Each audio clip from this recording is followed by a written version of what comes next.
我叫苏木，原本只是当牛做马的社畜。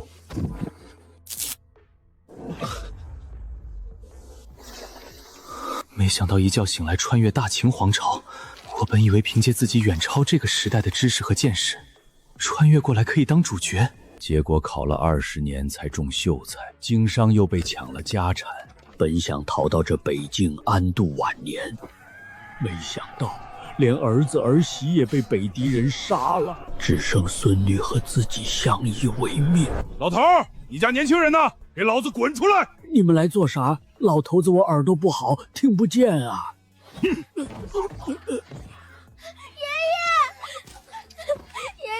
你摔哪儿了？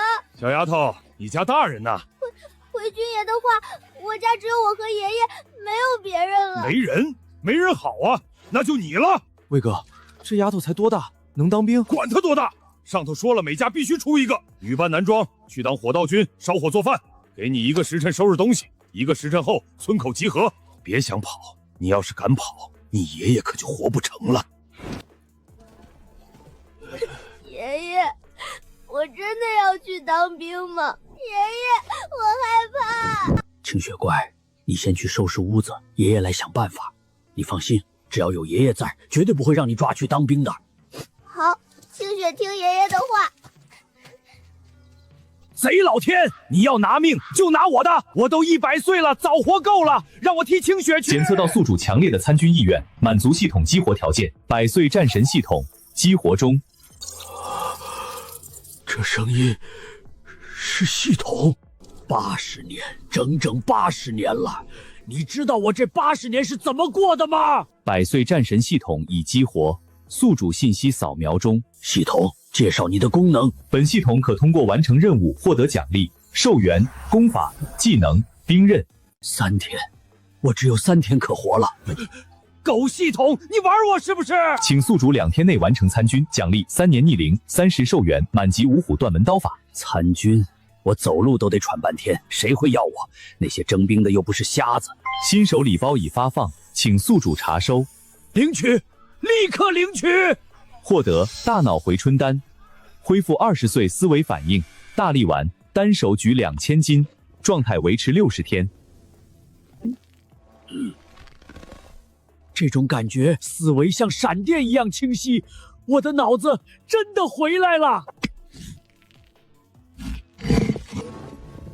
2000斤的力气，好，太好了！这一辈子我认了太多的命，这次我不认了。清雪，你好好待在家里，爷爷出去一趟。好。村长，人都到齐了吗？要是少一个，你全家顶上。回禀军爷，少了一户，只不过这户情况特殊，家里没年轻人，只有一个100岁老头和一个10岁的女娃娃。你说什么？你在教本将军做事？上峰有令，每家每户必须出1丁。去，把那个小丫头抓来，女扮男装也得顶上，否则就是你顶上。村长不用去了，老朽自己来。军爷，我家的参军名额我来顶。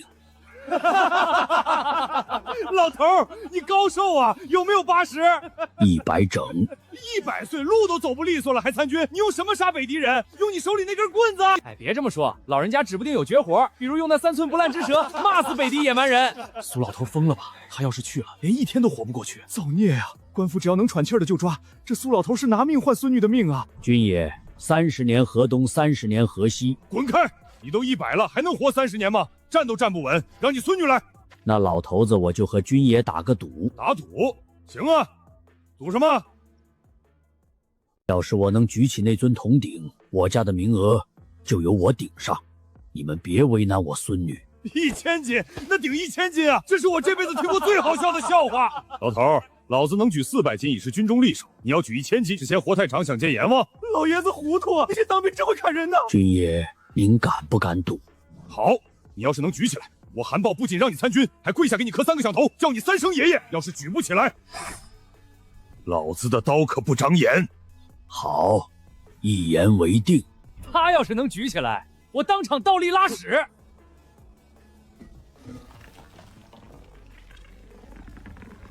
起！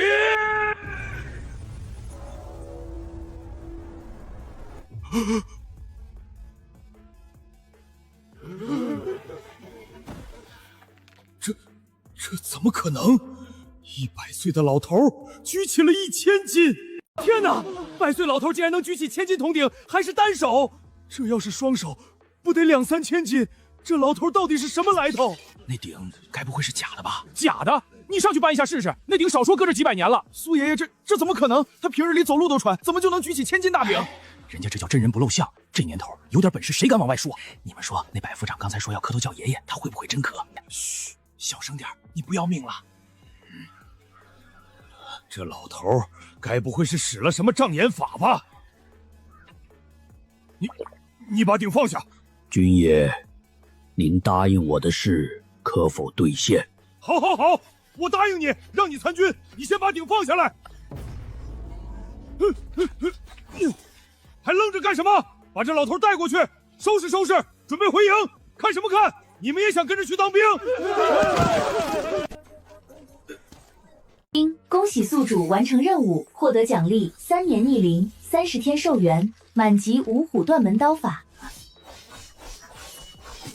走，别磨蹭了，赶紧的！天黑之前赶回军营，老子还得交差呢。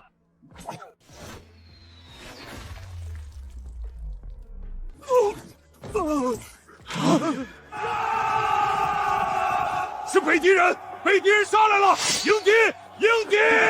随我冲杀，劈开这林子！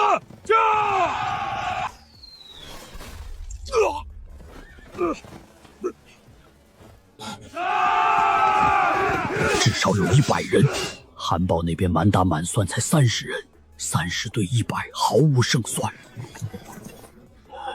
这帮畜生杀完官兵，下一个就是村子。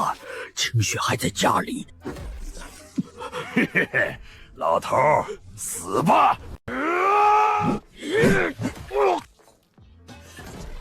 老东西，你找死！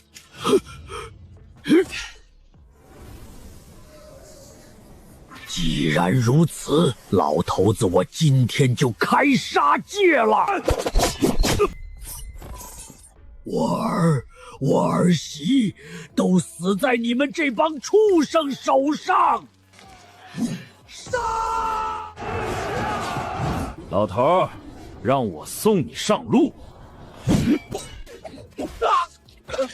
这老头什么情况？一起上，杀了他！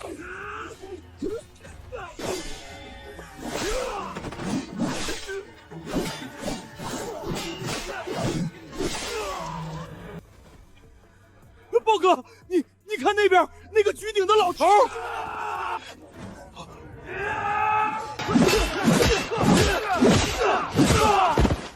这老头，他到底是什么人？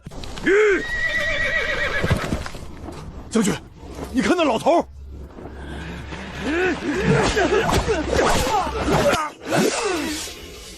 这几个废物，连一个老头都解决不了。将军，让我去，一刀宰了他，然后咱们好屠了这村子，抓几个大钱女人回去乐呵乐呵。去吧，手脚麻利些，别耽误行程。驾！姐，咱们这次死定了！这些北狄蛮子凶神恶煞的，清河县那些残兵败将哪是他们的对手啊！我不想被他们带回去，我宁死也不受那种侮辱。姐，你倒说话啊！你吓傻了！好刀法，好刀法呀！得，现在咱们唯一的希望也没了，连当兵的都死光了，一个老头子能干什么？不懂，我从小跟着父亲学刀法，大钱的刀法我见过不下100种，可这个老爷爷使出来的刀法是我见过最强大、最可怕的。老爷爷，你一定要加油，杀光这些北狄蛮子！都给我散开！驾！老头，看刀！看刀！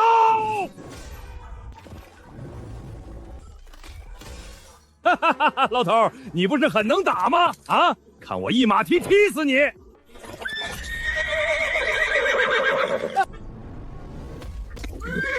老头子，我活了100年，命硬得很。起！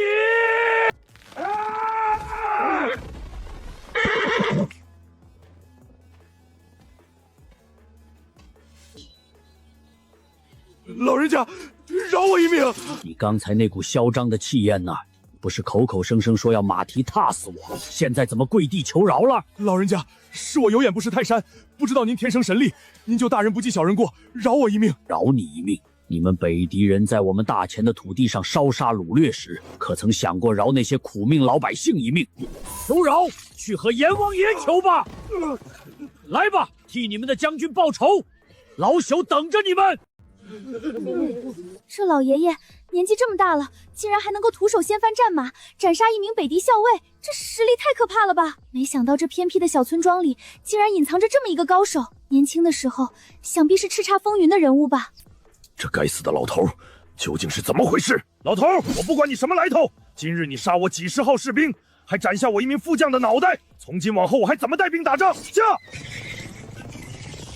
将军威武，将军必杀！必须得一刀斩杀，否则这副残躯支撑不了太久。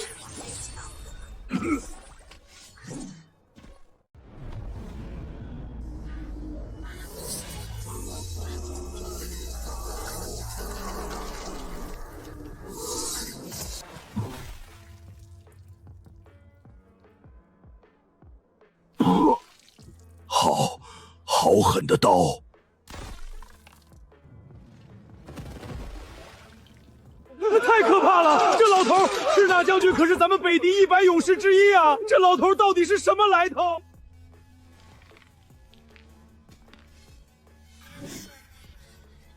还有谁要杀老夫？速速前来！逃命吧！快跑！得赶紧带青雪走，这里不能待了。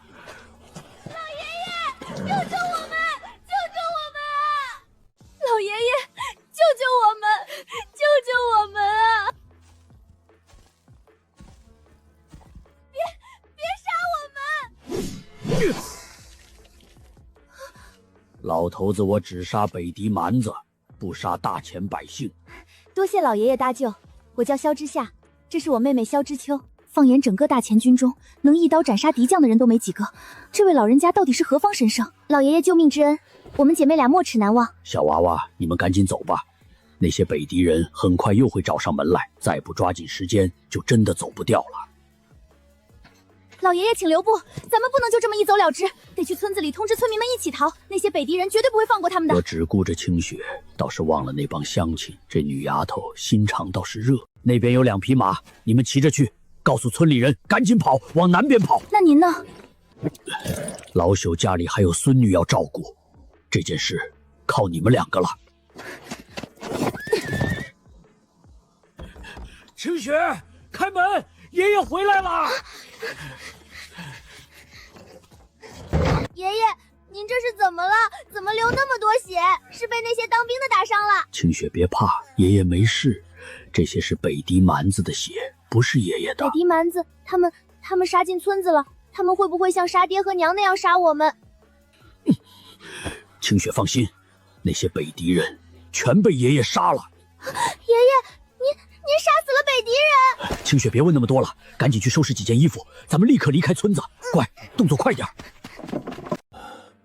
丁，新任务已发布，请宿主及时查收。主线任务：20天内找到大前军队营地并正式参军，奖励3年逆龄，60天寿元，满级起义。33天，这点时间能干什么？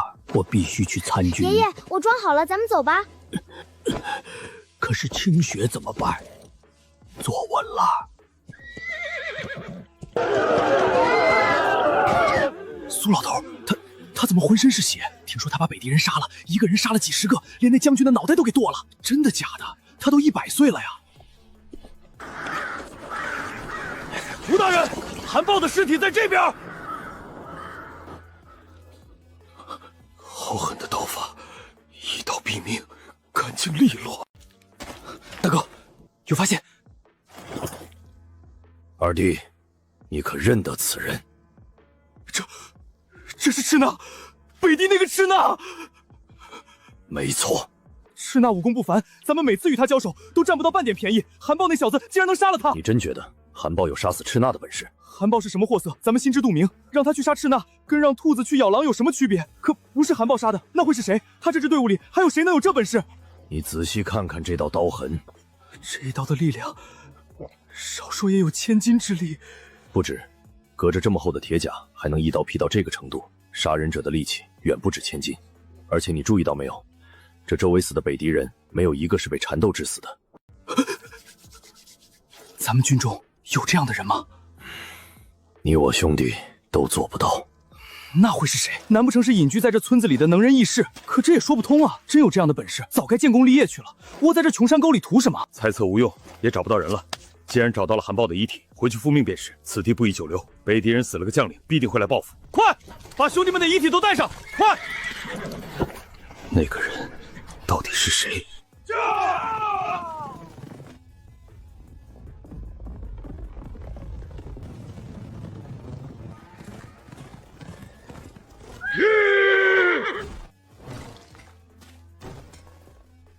把他们给我带上来！将军，是一个老头，一个满头白发的老头，他用斩马刀一刀就……胡说八道！我弟弟是什么人？北狄100勇士能被一个老头打败？将军，小人说的句句属实啊！那老头头发全白了，看起来没有100也有90岁。不光赤内将军，副将也是被他拿下的。那老头力大无穷，徒手掀翻了副将的战马，1000多斤的战马，他一只手就掀翻了。无论是谁，我都要找到他。所有人听令，进村，把那老头给我找出来！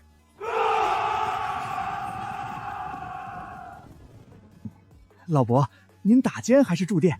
驻店。好嘞，您里边请。您的马我帮您牵到后院去，明儿个一早您出门时自行去后院牵就行。拴紧些。您放心，保管拴得紧紧的。住店3两银子一晚。哼，3两，这种路边驿站，一间通铺也就20个铜板，这简直是抢钱！掌柜的，您能不能行个方便，让我们爷孙俩10个铜板住一晚上就行？老头，你当我开善堂的？10个铜板，你住我家的茅厕我都嫌亏。掌柜伯伯，您就醒醒吧，我们身上只有那么点钱了。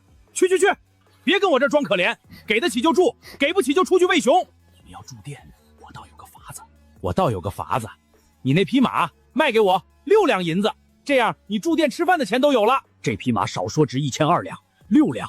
这掌柜的是看我年老体弱好欺负，想生吞了我的马。掌柜的，如此一匹战马，你真是会做。是啊，见人家老爷爷无依无靠的，就想抢东西。要不我给你6两，你把这驿站卖给我，行不行？我又不是不给钱。你可别以为这老爷子好欺负，看到他手里那把刀了没？你要是再乱喊价，当心他一刀把你劈成2半。哼！老爷子，您和小妹妹去那边坐，这里交给我们。给我开2间房，再备一桌酒菜，给你3两银子算便宜你了，赶紧安排。否则，好，我这就准备，马上。老爷爷都安排好了，今晚您好好休息，明天咱们一起上路。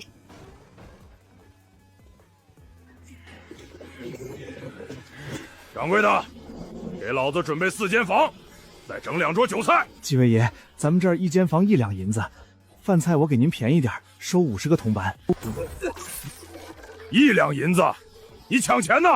给你10个铜钱，大爷我都嫌贵。就你这破店，茅厕都漏风，钱明天走的时候再给，赶紧去办，不然老子把你店砸了。行，几位爷找地儿坐，我这就让后厨准备。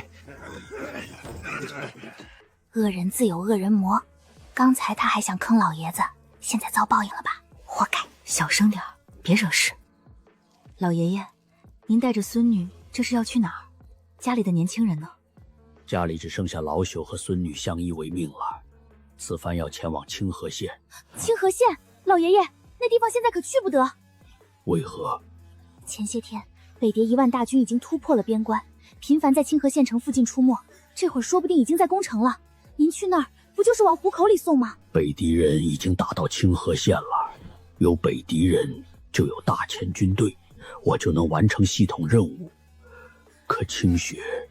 老爷爷，您去清河县做什么？寻亲吗？老朽想要去参军。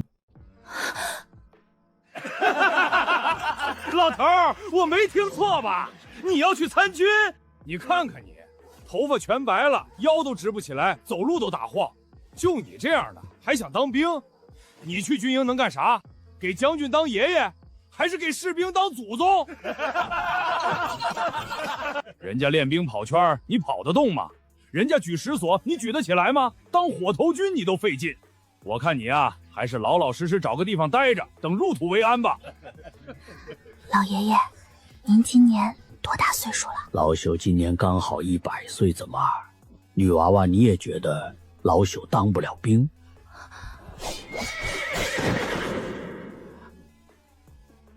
我支持老爷爷，别人不知道您的本事，我知道，就凭您那一刀，放眼整个大前军中，能做到的没有几个。现在大前内忧外患，武将羸弱，北敌连战连捷，多一个像您这样的高人，大前的胜算就多一分。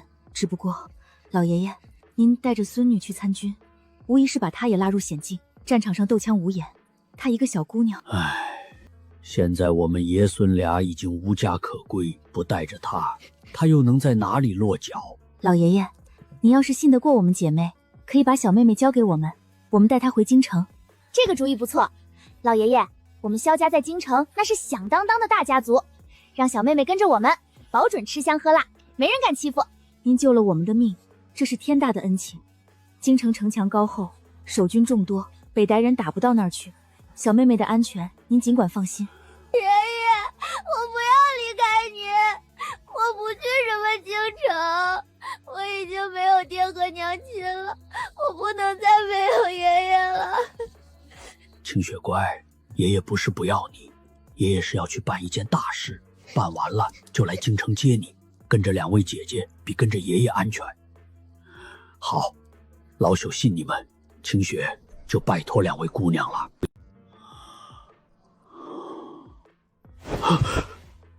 清雪还在，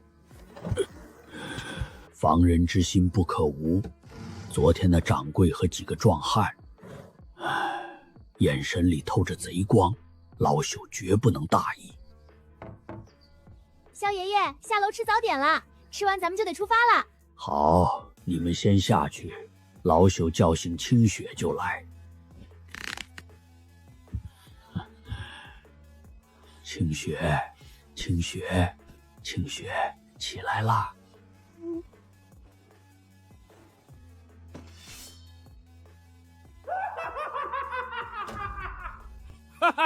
大哥好眼光啊！这2个小娘们长得可真水灵。可不是嘛，在这穷乡僻壤能碰上这种货色，咱们哥几个运气太好了。把他们带上虎头山，献给帮主当见面礼。咱们加入虎头帮的事儿准成。清雪，你待在房间里，把门关好，不是爷爷敲门，谁叫你都别开，记住了吗？清雪记住了，爷爷，你要小心。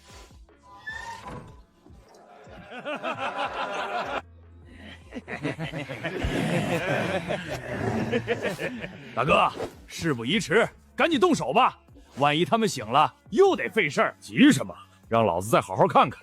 这俩小娘们儿，腰是腰，腿是腿，京城里那些大户人家的小姐也不过如此吧？大哥，您这是要自己先享用？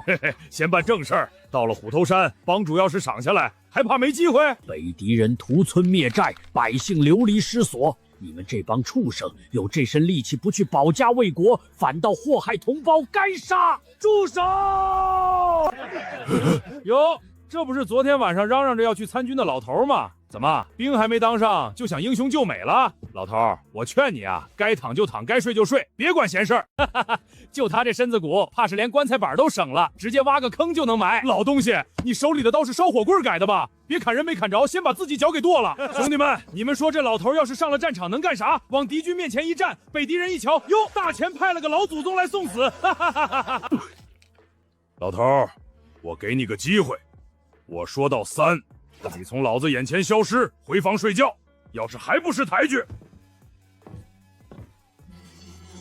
哟，还真下来了。老头，你是真的不怕死啊？你要是死了，你那个小孙女怎么办？要不要我们哥几个一并帮你照顾了？对，顺便把那小丫头也带上山，养几年，说不定比这俩还水灵。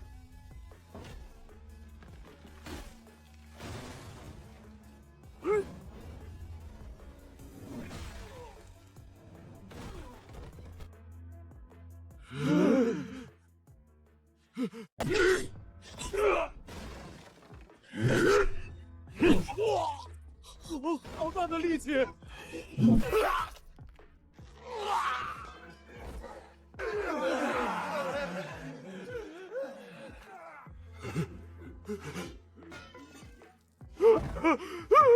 老人家，饶命，饶命啊！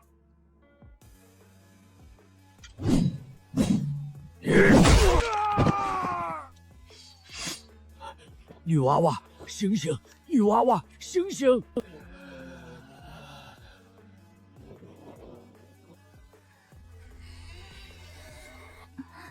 老爷爷，我们这是怎么了？我的头好晕，难受得很。这帮人在你们早点里下了药，想把你们绑走，送上什么虎头山？什么？姐，你快醒醒，出事了！这是怎么回事？我也不知道。那伙人下药捆绑，想把你们送上虎头山，老朽出手阻拦，便将他们一刀一个全处理了。多谢老爷爷再次救命之恩。江湖险恶，世道混乱，你们2个女娃娃往后得多加提防，不是每次都能遇上人搭救的。老爷爷教诲的事，我们记住了。掌柜的，给我出来！你这黑店竟敢合伙下药！不用喊了，掌柜的和店小二都被那伙人杀了。老朽去后院找水时，已见了他们的尸体。这世道，黑吃黑也不稀奇了。拿好东西，咱们该出发了。老朽送你们到北边的岔路口，接下来的路你们得自己走了。清雪，走了。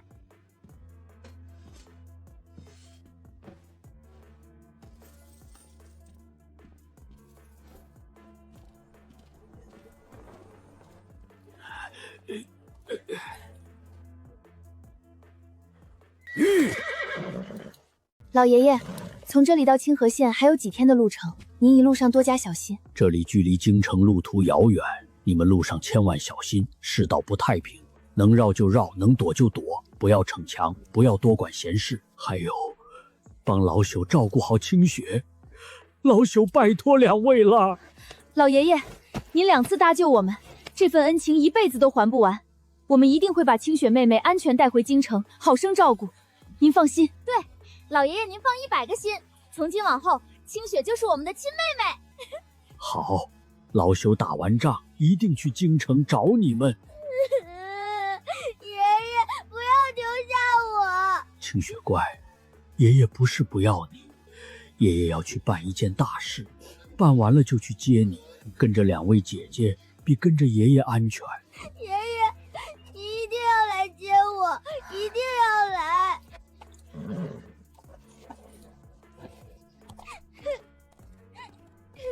爷爷，您保重！驾！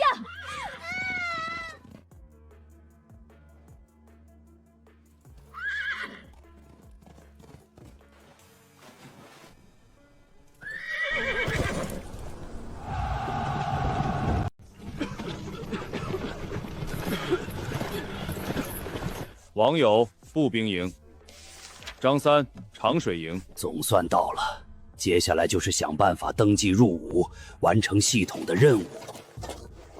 老人家，您来这儿做甚？你们有事？老人家莫怪，从您一出现，我们兄弟就注意到您了。看您牵着高头弼马，手持斩马刀，敢问您可是来参军的？对，老朽的确是来参军的。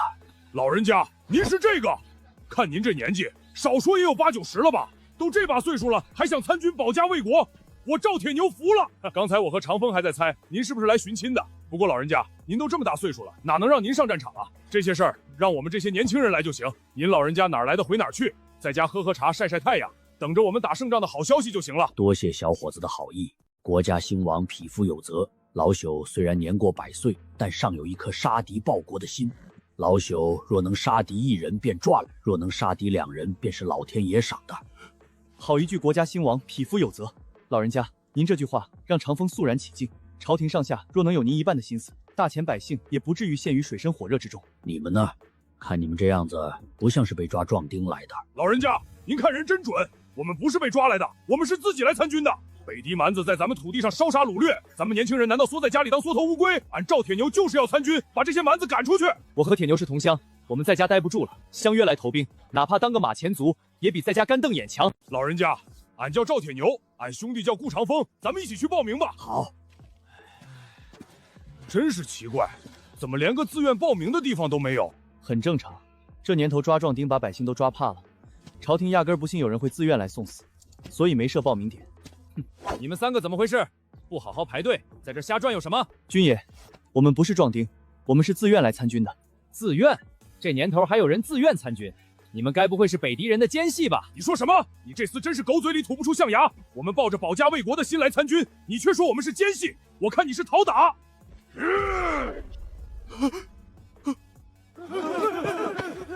铁牛，别冲动，军营重地，不能闹事。你们等着，我回去禀报长官。就是你们3个自愿参军？正是。老头儿，你别告诉我你也要来参军。回禀将军，老头子也是来参军的。你们听听，这老头子说他要来参军，一个快进棺材的人跑来参军。老头儿，你是家里揭不开锅了想来混饭吃，还是活腻了想找个痛快？看看你这德行，头发全白，腰都直不起来，你能干啥？扛得动刀吗？拉得开弓吗？我看你是来骗香藏金的吧？军爷，说话别太过分，老人家有这份心那是弥足珍贵的。什么骗香藏金？你这话也太难听了。你们2个去那边壮丁登记处报到，自愿参军的也走那边。将军，老朽虽然年纪大了，可年轻时练过些拳脚，还有些力气。上阵杀敌虽然比不上年轻人，但给军营看看门、喂喂马、烧烧火，总能派上些用场，还望将军收留。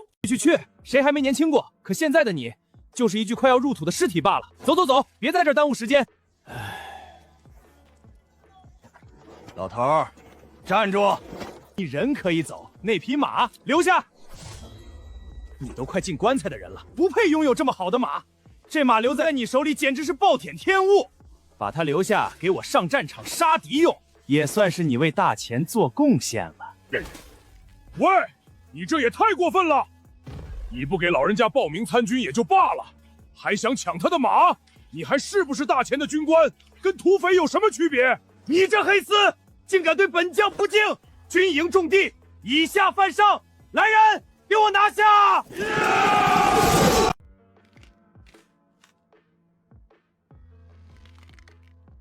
来得正好，俺正愁没处撒气呢。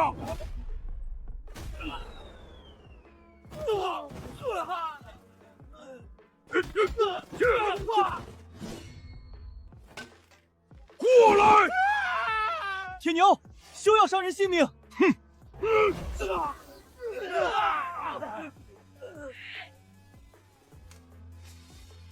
住手！将军，让你办个登记，你给本将搞成这样，真是成事不足，坏事有余。退下！可惜没能把他暴揍一顿，便宜他了。铁牛，少说2句。这家伙竟能以一敌十，这份武力在军中也是顶尖，入先锋营必有大用。3位既然是自己来参军的，本将十分欢迎。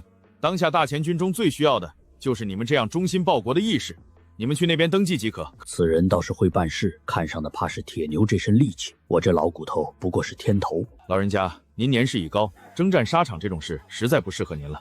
不过您一腔热血，本将也不忍拒绝。这样吧，您就编入火头营，如何？火头营虽然不是正面战场，但全军的吃喝拉撒都靠他们，也是替军队效力，替国家分忧。一切听从将军安排。将军，这匹马老朽就贡献给军队了。它本来就是战马，战场才是它的归宿。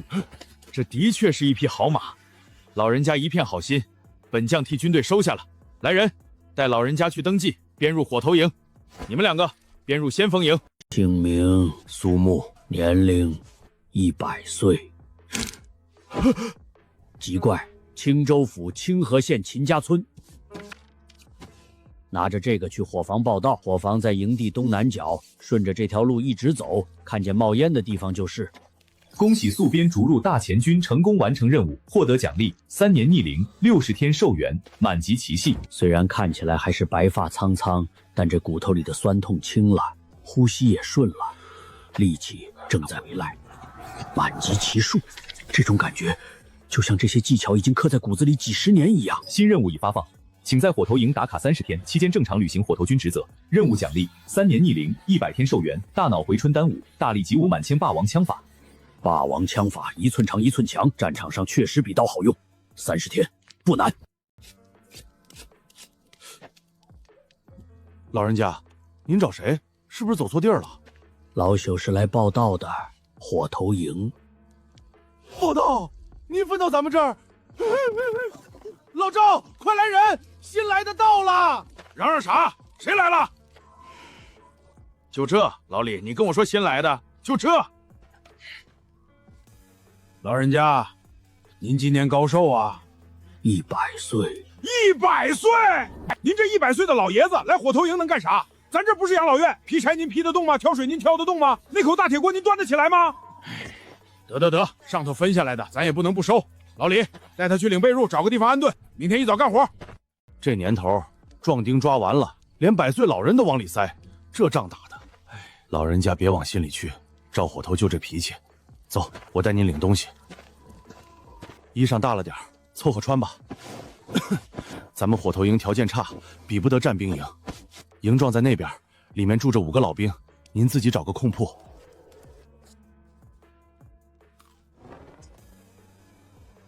哟，来新人了，这多大岁数了？上头是没人可抓了。赵火头咋想的？咱们这儿又不是善堂，这老爷子来了，是咱们照顾他，还是他照顾咱们？邢行业，少说2句。那边有个空铺，你自己收拾吧。火头营30天，拿了奖励再做打算。将军，探子回来了，说是他看到了赤纳将军的战马和斩马刀。快说，你是在何处看到赤纳的遗物？把整件事从头到尾一个字不落的说清楚。回将军，我是在前往清河县官道的一家驿馆里看到的。赤纳将军的战马和斩马刀是被一个白发苍苍的老头子给拿走的。又是老头，那老头什么来头？我不清楚身份，但我亲眼看见那老头一刀一个杀了7、8个匪徒，刀刀毙命，干净利索。将军，我本想夺头回屋，可看到那老头的刀法，我去抢也只有死路一条。一个老头？你没看错吧？有没有可能是乔装打扮的？绝对没有。那老头满头白发，弯腰驼膊，看起来没有100也有90，那种老态绝对演不出来。这怎么可能？一个快入土的老头能杀了赤纳？赤纳可是咱们北敌的100勇士之一。我也觉得离谱，100岁老头走路都费劲，怎么杀得了几十个精锐士兵？哼！可是之前那些逃回来的弟兄也是这么说的，一个白发苍苍的老头一刀斩了赤纳将军。那个老头去了哪里？我在驿馆听到，那老头要去清河县参军，想必现在他已经在大前军营里了。参军？呵呵，正好，咱们正要攻打清河县，到时候我亲自上阵，亲手砍下那老头的脑袋。报，启禀将军，右贤王急令。好啊，来的正是时候。哈哈哈哈！将军，右贤王心里说了什么？右贤王下令，3天后对清水县用兵，命我部暗中突袭敌军后方，烧毁粮草，屠戮火头营，让他们断粮断川，不战自溃。太好了！只要拿下清河县，整个青州府都是咱们的。拿下青州，大前北境5州13城就全到手了。到时候南下中原，大前那些软脚是哪是对手？金银财宝，美女如云呐！传我将令，全军待命，随时准备战斗。谨遵将军令。死老头，你给我等着，我一定会找到你，亲手砍下你的脑袋，祭奠我弟弟的亡魂。起床了，起床了！今天任务重，都给我麻利点，开工了。这破床板硬得像石头，睡了一夜，老朽这把老骨头都在抗议了。老头，都这把年纪了，睡眠质量还这么好，赶紧起来干活了。我可丑话说在前头，咱们火头营不养闲人，不会因为你年纪大就可怜你。都听好了，今日接到军令，秦将军命咱们多备5000人的饭菜。所以今天的任务量加码，特别是挑水劈柴的，你们今天早上要挑2000桶水，2000担柴。2000桶，一早上，疯了吧？这谁吃得消？咱们才10个人，一人200桶200担，这哪是干活，这是要命啊！我不管你们能不能完成，将军追责下来，你们自己担着。现在自行分工，立刻开干。都听见了，2000桶水，2000担柴，咱们10个人，一人200桶200担，公平公正，谁也别想偷懒。我不会因为你年纪大就可怜你，这里是军营，不是善堂，我都一视同仁。老头，你可得好好干，别拖咱们后腿。哎，你们别这么说，万一老爷子是深藏不露的高手呢？人家可是提着斩马刀来的，说不定一刀能劈开一座山呢。200桶水，若是4桶4桶的挑，确实要干到猴年马月去。但这把老骨头的力气可不是摆设。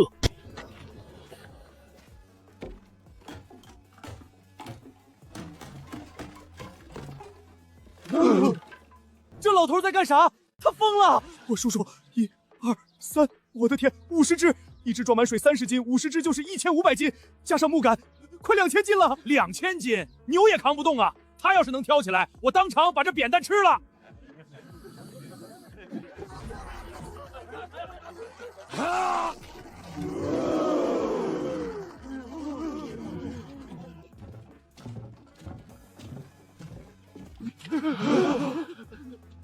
你们在干什么？为何不操练？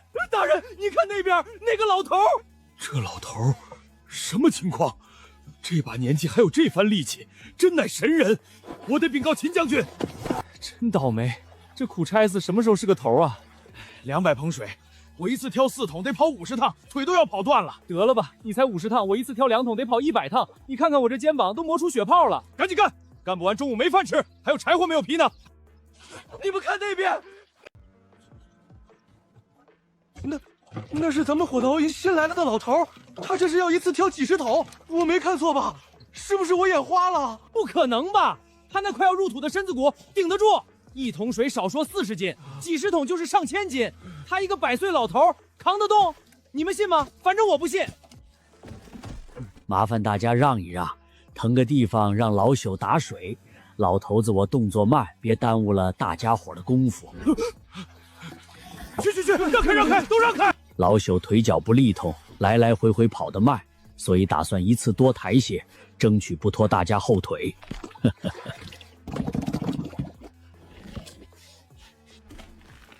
老头，你真的能？哈！队长，您刚才说啥？老朽只顾着平稳起步，没听清。这老头还是人吗？50桶水啊，加上木杆和桶，少说2000多斤。你们知道2000多斤是什么概念吗？一头牛才1000斤，他扛了2头牛。没什么事儿的话，老朽先走了，还得来3趟呢。这才第1趟，还有150盆水要挑。将军来了，他真的挑起来了，50桶水，属下亲眼所见，千真万确，一个桶都没少，整齐50个。这老头不就是昨天跟着赵铁牛和顾长风一起来报道的那个老人家？昨天我看他那个样子，白发苍苍，弯腰驼背，走路都打晃，我以为他就是来混口饭吃的，没想到这份神力，放眼整个大前乃至整个世界，都无一人能做到。我秦昊征战10余年，见过的猛将不下100人，能扛500斤的就已经是万里挑一的猛士了。闻所未闻，见所未见。我原以为只是给他一个容身之处，让他在这火头营里安度晚年，没想到竟是尊真神。快看，2000多斤啊！咱们军营最猛的大力士扛500斤都顶天了，走3步就趴下了。这老头2000多斤还走这么稳，他是不是人？一个能扛2000斤的神人去烧火做饭，暴殄天物啊！昨天张校尉要抢人家的马，他要是知道这老头有这本事，借他10个胆子他也不敢。让！我的天，老爷子这是要逆天啊！50桶水，按赵铁牛最多扛10桶，走3步就喘得像狗了。他扛50桶，走得比俺还稳，俺没脸活了。这完全违背常理。100岁高龄怎会有如此神力？人的肌肉会随着衰老而萎缩，骨骼会变得脆弱，这是不可逆的生理规律。可是这位老人家，他完全不符合规律，他是怎么做到的？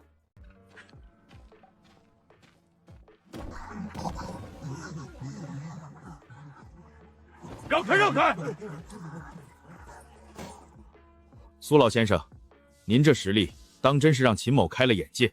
秦某活了30多年，自认为见多识广，今天才知道什么叫人外有人，天外有天。这火头军的位置，怕是容不下您这尊大佛了。我征战10余年，打过大小仗不下100场，见过的猛将如云，有能扛300斤的，有能扛400斤的，最猛的一个能扛500斤，我当宝贝一样供着。可能扛起2000斤重担的，一个都没有。别说见过，听都没听说过，更别说是一个100岁老人。苏木参见将军。老爷子不必多礼，您这岁数是我的2倍还多，该是我向您行礼才对。老爷子，您这力气是天生的还是练出来的？您要是不方便说，就当秦某没问。回将军，老朽年轻的时候就有些力气在身，加上常年干苦力，挑水劈柴扛粮食，年头久了便把力气练出来了。不过是些苦力气罢了，不值一提。不值一提，2000斤的力气不值一提，那我手下败尽就喊累的士兵算什么？废物吗？老爷子，您今年当真100岁了，不是秦某不信你，是这事实在是太超出常理了。是啊，老朽2个月前刚过完100岁生辰，吃了一碗长寿面，加了一个鸡蛋。老人家，您可愿意前往先锋营？我的天，秦将军亲自邀请这老头去先锋营，那可是精锐中的精锐啊，不是什么人都能进的。整个军营几千号人，先锋营只有300人。这老头都100岁了，上战场能行吗？力气大归力气大，打仗又不是光靠力气，一枪无眼，他跑得动吗？躲得开吗？怎么不行？就凭他这身神力，战场上扛着长杆一扫一大片，北敌人骑马冲过来，他一杆子扫过去，连人带马全放倒，说不定能成为一代传奇呢。老朽不去。将军的美意，老朽感激不尽。不过现在，老朽还不想去先锋营啊。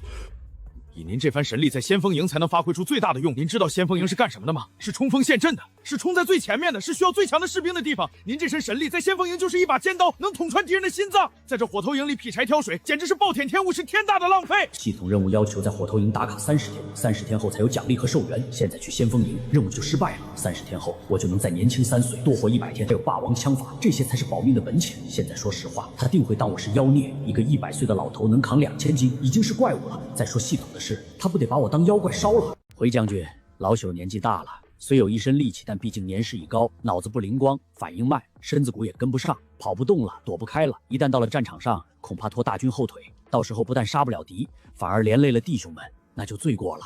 让老朽在火头营再待些日子，熟悉熟悉军营的规矩。等时候到了，老朽自会去找将军。老朽说话算话，请将军放心。既然老爷子不愿意，本将军也不勉强。每个人都有每个人的想法，强扭的瓜不甜。都看什么看？不用操练了，都各自回营吧。再让我看到谁在这站着看热闹，罚跑10圈。让！老爷子，您为啥不答应啊？您要是来了先锋营，咱们3个就能一起上战场杀敌了。您想想，您在前面扛着大杆子一扫，我和长风跟在后面捡人头，那多痛快啊！就您这神力，战场上哪个小兵顶得住您一拳下去，连人带甲全飞了。是啊，老爷子，您在这火头营里，每天不是挑水就是劈柴，干的都是粗活。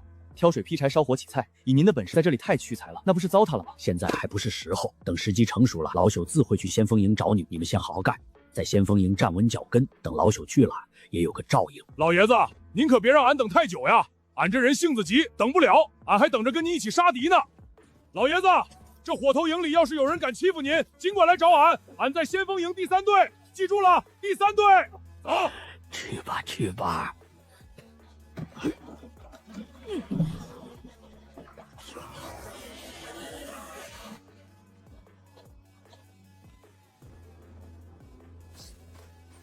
将军，这老爷子真不拉来先锋营，属下觉得这样的人放在火头营实在是太浪费了。不着急，他说时机未到，那就等他的时机。一个能扛2000斤的人的每一决定都不会是随便做的，他说等就一定有等的道理。这些天我亲自盯紧这老爷子的一举一动，随时向我汇报。遵命。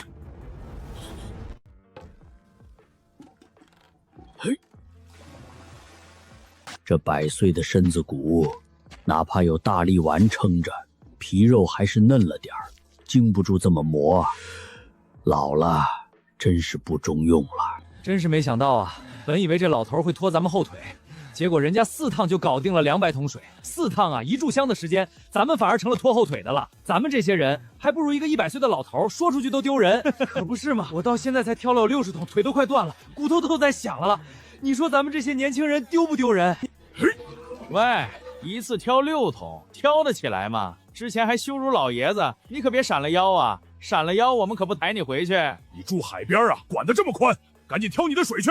再多嘴，我1桶水扣你头上！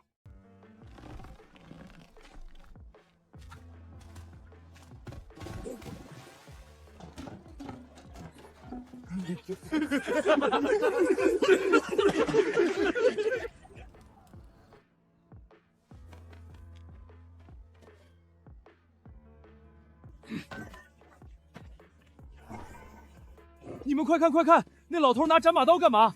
那可不是劈柴的玩意儿啊，那是杀人的兵器，他该不会是要用那玩意儿劈柴吧？疯了吧？虽然钝了点儿，但比斧子好用多了。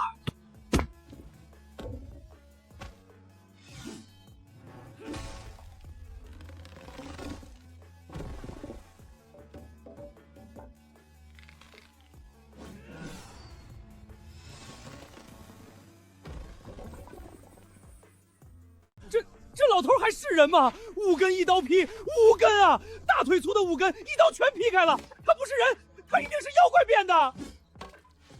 拦住他，别让他把营帐掀翻了！绳子，拿绳子来，快点！汗血马，那是秦将军从北境外抓回来的神驹，听说要献给皇上的。野性驯得很，已经提上了7、8个士兵了，谁也靠近不了。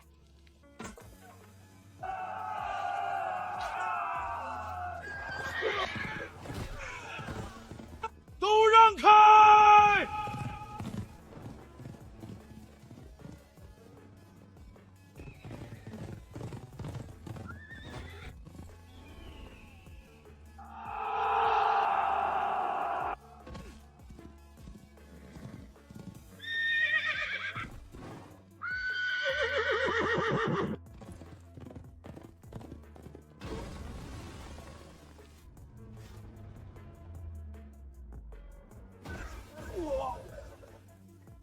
将军，你没事吧？将军，快叫军医！快！这畜生脾气倒是不小，像个倔老头，谁的话都不听。差一点，那汗血马的野性太大了，不是光靠蛮力和技巧就能驯服，但他还是把他当敌人当对手，想用蛮力压服他，那怎么行？得读懂他的心，顺着他的性子来。宝马哥，你可别乱来呀！老朽这2缸水可不好挑，辛辛苦苦扛了4趟才装满，你可千万别给我撞翻了！绕路，绕路！那边有草，看见没有？你去吃草料行不行？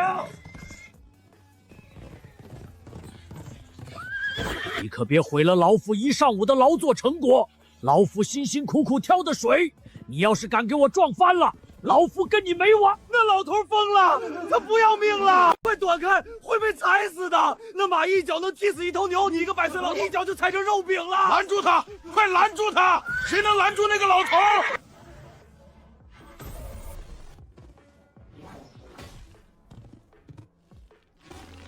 给我停下！天哪！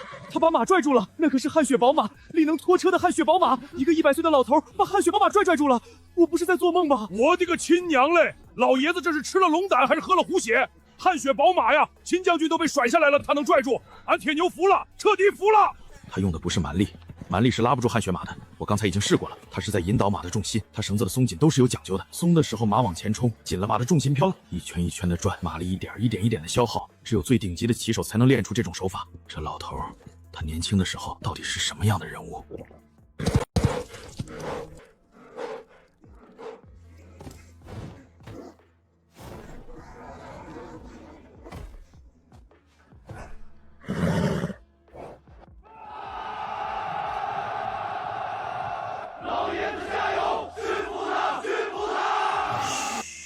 没事了，没事了，老朽不会伤害你。老朽知道你不是坏马，你就是脾气大了点儿，性子倔了点儿。没事了，不转了，不跑了，歇一歇。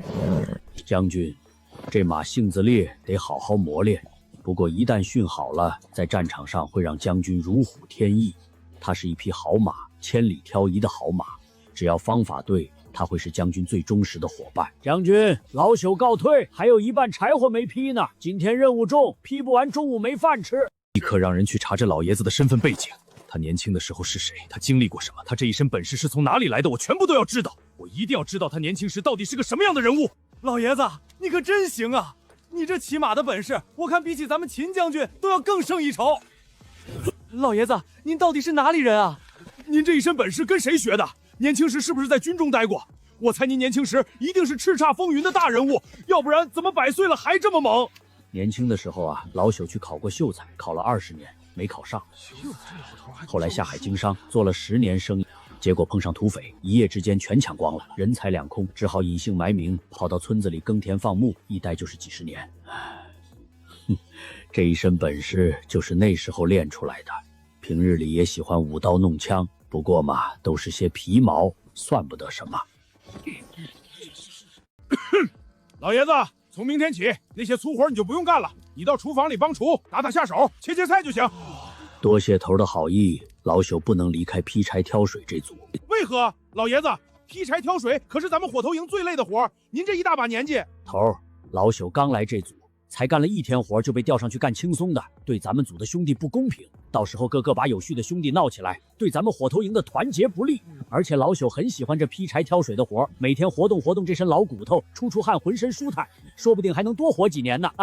好吧，既然如此，你就留下来继续干。都散了。听说徐总兵要来咱们营地，那位的嘴可是出了名的刁，不把饭菜弄好点，咱们又得挨骂。秦将军，征兵一事进展如何？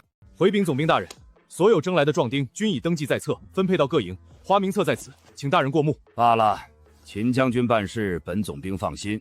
眼下有一事需要秦将军安排下去。何事？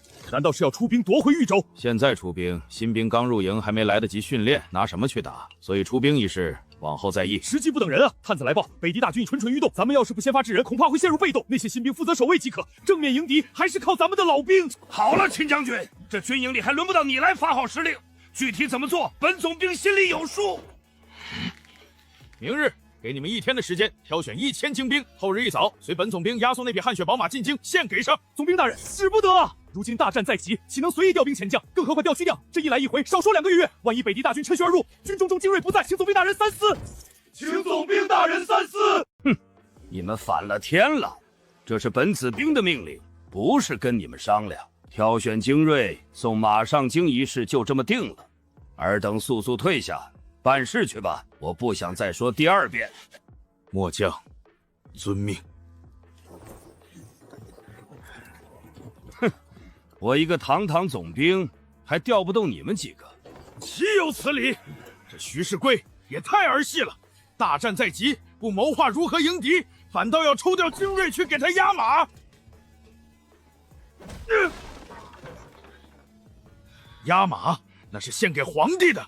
他这是拿军国大事当自己的升官阶梯。将军，您小声点，隔墙有耳。总兵大人的行事风格，您又不是不知道。咱们要是不奉命行事，恐怕会被他治一个违抗军令的罪。忍一时风平浪静啊，将军。有此总兵，我军岂能不败？也罢，明天按照总兵大人的要求，挑选1000精锐吧。人老眷少，到点儿了，天一亮就醒。想多睡一会儿都睡不着，身子骨就跟上了发条一样。比起昨天2000桶水、2000担柴，今天这任务量少了一半都不止。100桶水也就2趟，50桶1趟，2趟完事儿。50担柴小半个时辰的事儿，今天能歇歇了。这帮后生一大早就去汲水塘，你争我抢的，老朽还是先劈柴吧，等他们抢完了再过去。今日柴火少，没必要动斩马刀的任何口。老伙计，你得留着杀敌用，到时候的是仗打，有你忙的。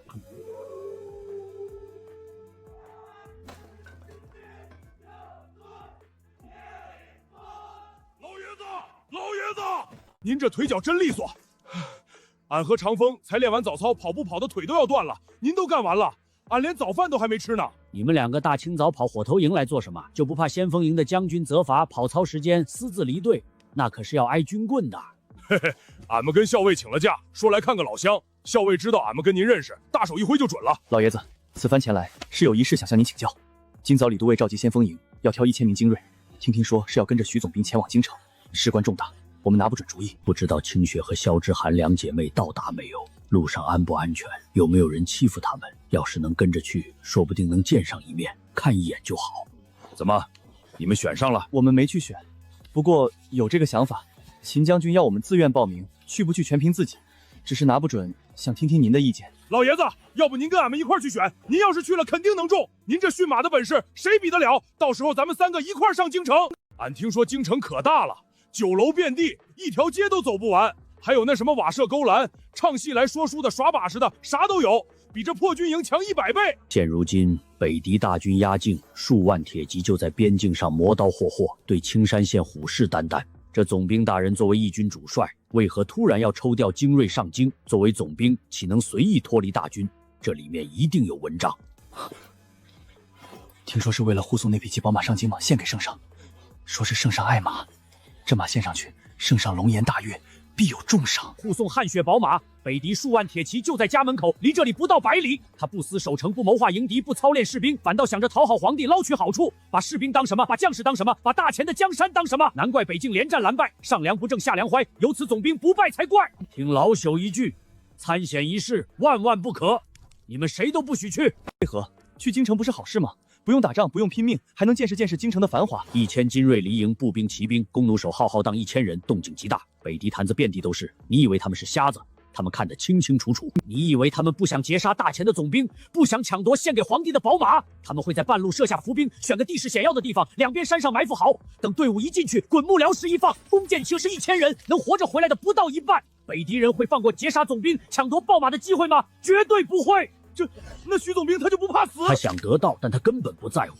在他眼里，1000精锐的命，1000条活生的人命比不上那匹马。马送到了，圣上高兴了，他就能生发财，就能加官进爵。至于路上死多少人，他不关心，只要他自己活着，马活着就够了。老爷子所言甚是，多谢指点迷津。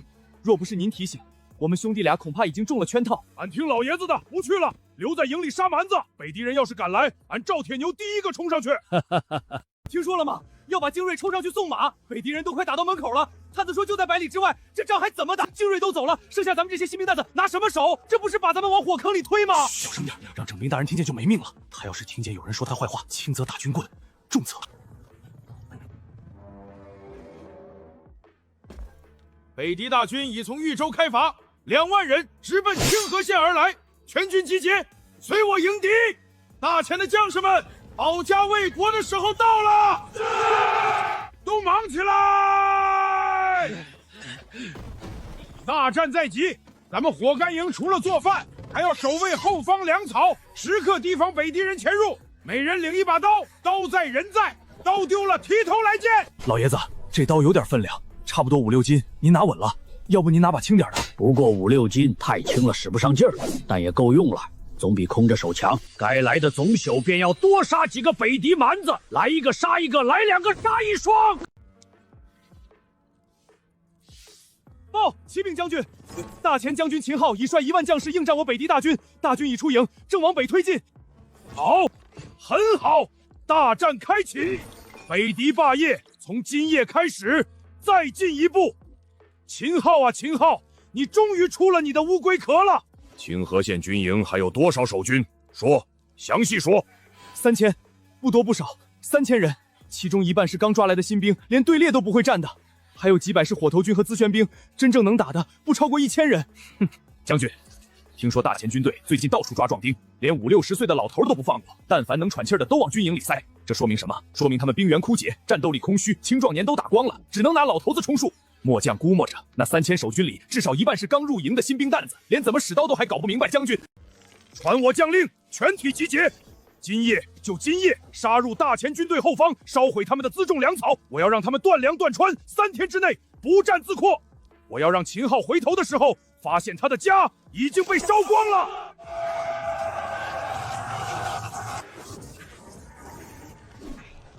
出发！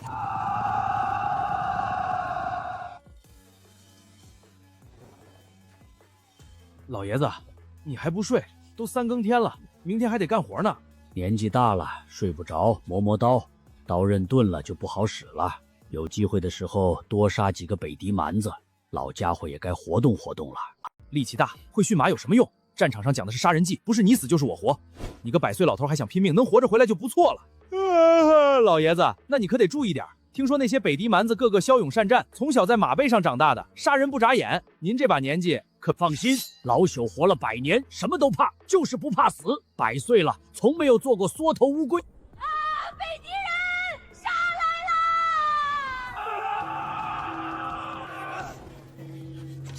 了！怎么回事？哪里来的敌军？探子呢？探子不是说附近没有敌军吗？诸位，北狄骑兵！一股北狄骑兵正朝火头营和辎重营方向杀来，黑压压的一片，少说有2000人，距离不到5里，5里一盏茶的功夫就到了。5里？探子不是说附近没有敌军吗？这些探子是吃干饭的！集结，所有人集结，火速增援辎重营！快快快！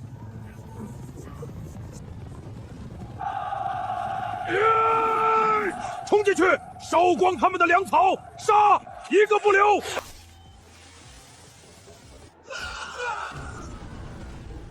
他们会不会杀到这里来？怎么办啊？我还没娶媳妇呢！北狄蛮子杀人不眨眼，我听说他们屠了好几个村子，咱们哪是对手？